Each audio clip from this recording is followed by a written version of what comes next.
Nagtataka lang ako sa mga manginginom. Bakit pag kami na yung nasa lamesa, ang siselan nyo magsipagtagay?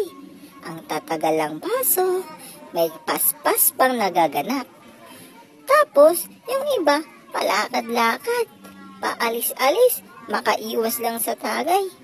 Pero, bakit pag si Redros na yun nasa lamesa, ang bibilis nyo? Kumpleto pa kayo. Uy, hindi pa ako nakakasyat. Uy, ikot mo na yan. Bakit? Ganyan ba kapangit ang lasa namin?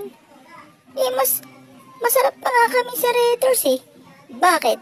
Kaya ba kayo palasingin ng Red Doors sa isang bote? Kami isang bote lang, kaya na namin kayong lasingin.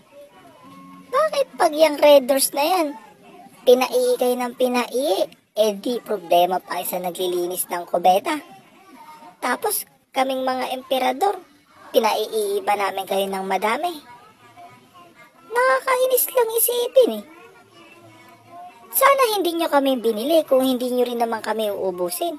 Pag dumating yung Red Doors na yan, iiwan nyo na lang kami na may laman. Kasi, tara, banlaw na tayo. Paano naman kami binuksan nyo? Para lang kami babaeng tinikman nyo na iniwan nyo lang sa tabi. Sana naman, maging loyal kayo sa isa. Kung ano yung ininom nyo, ano yung tinikman nyo, yun lang yung tatapusin nyo. Kawawa naman kami.